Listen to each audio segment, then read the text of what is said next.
আমাদের ছাত্র সমাজ ও সাধারণ জনগণের ঐক্যবদ্ধ হতে হবে যেন আমরা সবাই মিলে এই দেশটাকে সুন্দরভাবে গড়ে তুলতে পারি। বলি বুদ্ধিজীবীরা বিভিন্ন মতাদর্শের ছিল, তারা একত্রে হয়ে দেশের জন্য অকাতরে প্রাণ দিয়েছে।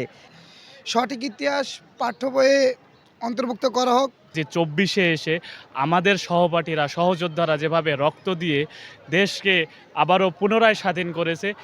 একটি যুদ্ধ দীর্ঘ ৯ মাস, রক্তক্ষয়ী সংগ্রাম, ৩০ লক্ষ মানুষের আত্মত্যাগ, ২ লক্ষ মা বোনের সম্ভ্রমহানি, ৭ জন বীরশ্রেষ্ঠ, অবশেষে নতুন পরিচয় বাংলাদেশ। সকলকে মহান বিজয় দিবসের শুভেচ্ছা। প্রতি বছরের ন্যায় এবছরে সারা দেশে উদযাপিত হচ্ছে মহান বিজয় দিবস। তারই ধারাবাহিকতায় এই দিবসটি উদযাপন করছেন তরুণরা। ২৪-এর গণ অভ্যুত্থানের পরে তরুণদের মাঝে বিজয় দিবস নিয়ে যে আগ্রহ জন্মেছে, সেই আগ্রহ জানতে আজকে আমরা উপস্থিত হয়েছি রাজধানীর সরকারি তিতুমির কলেজে। চলুন জেনে আসি নতুন বিজয় নিয়ে তরুণদের ভাবনা। আমরা জানি যে স্বাধীনতা অর্জনের চেয়ে স্বাধীনতা রক্ষা করা কঠিন, আর সেটার প্রমাণ আমরা বাংলাদেশে দেখতে পেয়েছি। আমরা ১৯৭১ সালে স্বাধীনতা অর্জনের পরেও দেখা গিয়েছে বিভিন্ন কারণে, বিভিন্ন ধরনের গোষ্ঠীর শাসনের কারণে আমরা আবার সেই স্বাধীনতা হারাতে বসেছিলাম, যেটা ২০২৪-এ গিয়ে আমরা আবার ফিরে পেয়েছি। তো আমাদের ছাত্র সমাজ ও সাধারণ জনগণের ঐক্যবদ্ধ হতে হবে যেন আমরা সবাই মিলে এই দেশটাকে সুন্দরভাবে গড়ে তুলতে পারি। এই দেশের মধ্যে যত দুর্নীতি বলেন বা যত ধরনের খারাপ যে জিনিসগুলো আছে, আমরা যদি ঐক্যবদ্ধ হই তাহলে কোনো ধরনের শক্তি পারবে না আমাদের দেশকে পিছিয়ে রাখতে।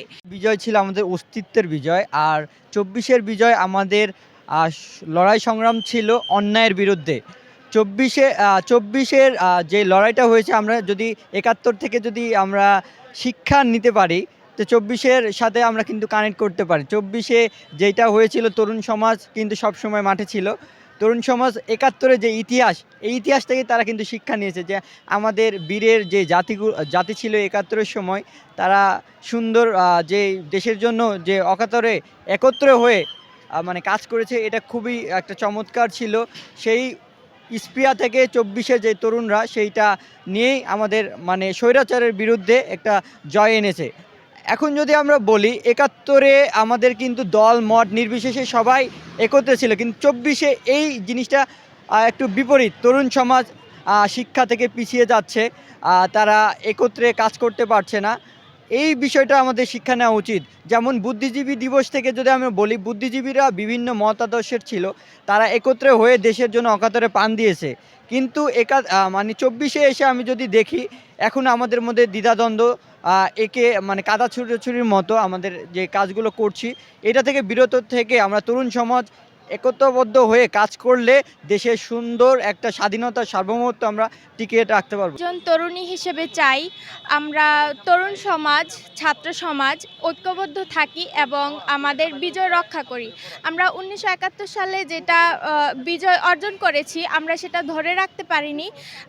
২৪-এ আমরা আবার সেটা অর্জন করেছি এবং আমি চাই আমরা সবাই ঐক্যবদ্ধ হয়ে আমরা এটা ধরে রাখি। আমাদের বিজয় দিবসে তরুণদের ভাবনা চিন্তারা ১৯৭১-এ যেরকম আমাদের পূর্বপুরুষরা রক্ত দিয়ে আমাদের এই দেশটাকে পাক হানাদার বাহিনী থেকে মুক্ত করেছে, এবং আমরা তার ধারাবাহিকতায় দেখেছি ২৪-এ এসে আমাদের সহপাঠীরা সহযোদ্ধারা যেভাবে রক্ত দিয়ে দেশকে আবারও পুনরায় স্বাধীন করেছে।